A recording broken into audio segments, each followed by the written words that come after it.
اصل میں جی یہ پلان پہلے ہی بن گیا تھا، کیونکہ اب تو ہمیں ساری چیزیں سامنے آ گئی نا۔ شروع میں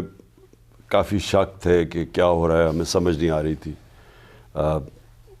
ایک بات جنرل باجوہ کہتے تھے ایک گراؤنڈ پہ ہو رہی تھی، ایجنسیز ہمارے لوگوں کو توڑ رہے تھے، لیکن جنرل باجوہ کہہ رہے تھے ہم نیوٹرل ہیں، تو وہ ہمیں سمجھ نہیں آ رہی تھی۔ لیکن اب تو ساری چیزیں سامنے آ گئی ہیں کہ یہ پلان بن گیا تھا پچھلی گرمیوں میں، اب پچھلی گرمیوں کی بات کر رہا ہوں، 2021 کی گرمیوں میں، اور اس کے بعد کام شروع ہو گیا تھا، یعنی حسین حقانی کو ہائر کیا گیا ہماری گورنمنٹ میں، اور ہائر کیا جنرل باجوہ نے، اور انہوں نے جا کے پھر امریکہ میں پوری میرے خلاف کیمپین کی کہ عمران خان اینٹی امریکن ہے، اور جنرل باجوہ کی تعریفیں کی۔ اس کی ٹویٹ بھی ہے حسین حقانی کی۔ Was it a formal hiring تھی ان کی یا؟ ہمیں پتہ ہی نہیں تھا، ہمیں تو ابھی پتہ چلا، چیزیں سامنے آئیں کہ ہماری گورنمنٹ نے فارن آفس کے نیچے حسین حقانی کو ہائر کیا تھا پچھلی 21 کی اکتوبر میں، اور جب سے یہ سازش شروع ہوئی ہے، اور اس کے ساتھ ایک CIA کا بھی کوئی آدمی تھا، تو ہمارے دور میں ہائر ہوا ہوا تھا ایز لابیسٹ، تو وہ میرے اگینسٹ کام کر رہا تھا امریکہ میں۔ تو یہ جو ڈونلڈ لو کا آخر میں ہوا، یہ ادھر سے نہیں انیشیٹ ہوا، یہ ادھر سے ہوا تھا، اور اس کے پیچھے پلان بنا ہوا تھا۔ مجھے تو یہ بھی نہیں سمجھ آ رہی تھی کہ ہوا کیا، کیونکہ یہ کہنا شروع ہو گیا کہ میں جنرل فیض کو چاہتا ہوں آرمی چیف۔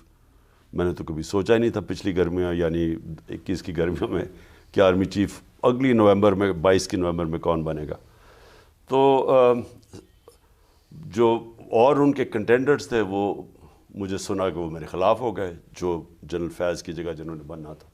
مجھے اس کا بھی آئیڈیا نہیں تھا۔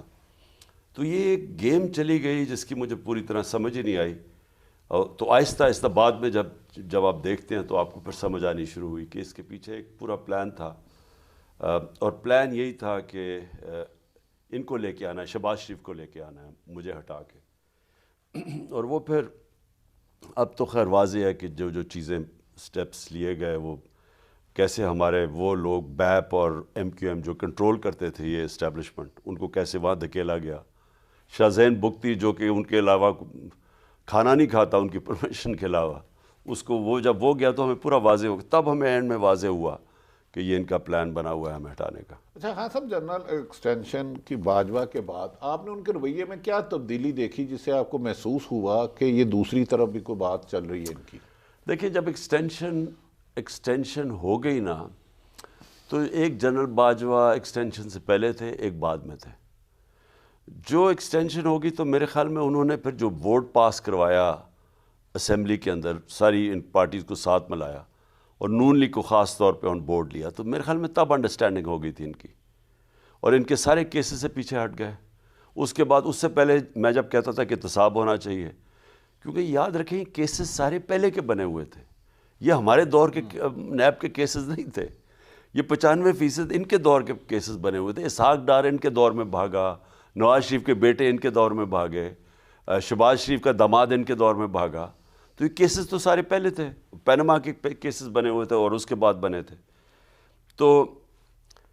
ایک دم جنرل باجوہ شروع ہو گیا کہنا کہ جی دیکھیں معیشت کو ٹھیک کریں اور احتساب بھول جائیں،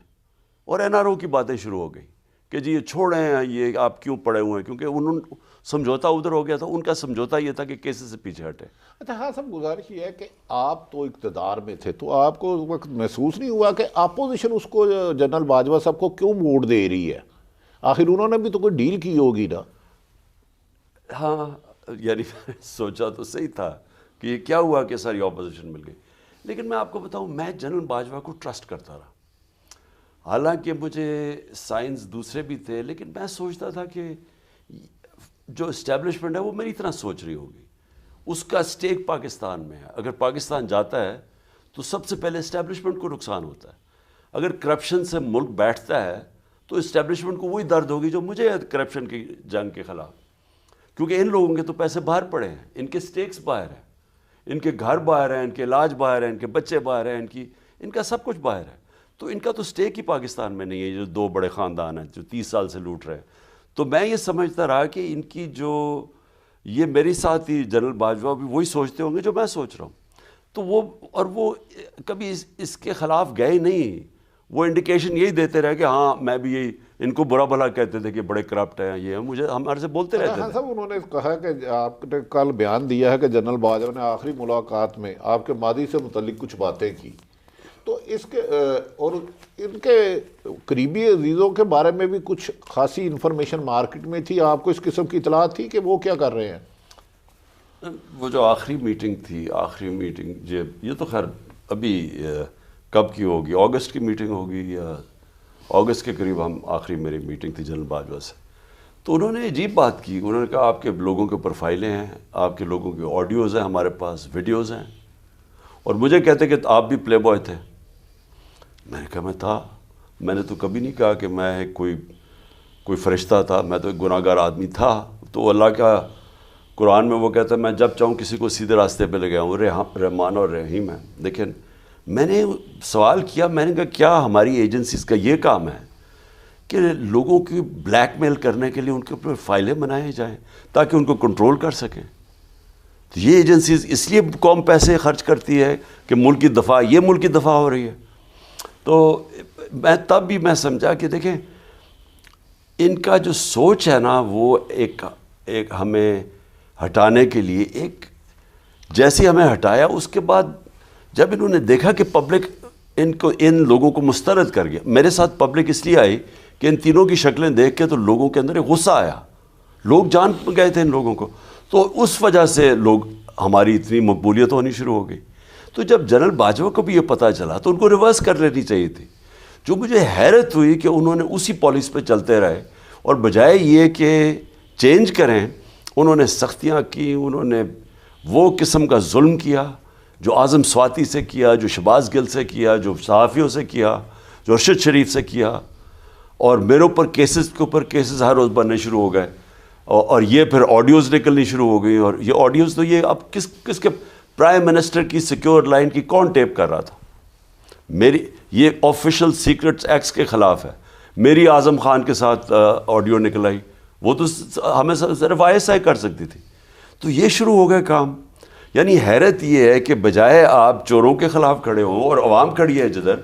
آپ اس پارٹی کے خلاف کھڑے ہو گئے جس کے سارا ماضی ان کے مقابلے میں ایک سٹرگل تھی ان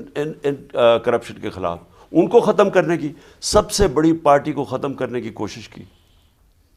اچھا خان صاحب یہ فرمائیے کہ ہمارے بڈی صاحب کی بھی خبر تھی کہ جو RTS بیٹھا تھا وہ آپ کے خلاف بیٹھا تھا، جو اب ہمیں خبریں ملتی ہیں. تو شروع سے ہی اسکیپٹیکل تھے، they didn't want you to, ایک بہت با اختیار PM کے طور پر یہاں دیکھنا ممکن نہیں تھا. دیکھیں میں اب جب دیکھتا ہوں نا ماضی میں، تو اب تو مجھے یہ واضح ہوتا ہے کہ یہ کبھی بھی یہ جنرل باجوہ کی جو باجوہ ڈاکٹرن ہے کہ وہ کوئی اتنا تکڑا نہ ہو جائے کہ اس کو کنٹرول نہ ہو سکے.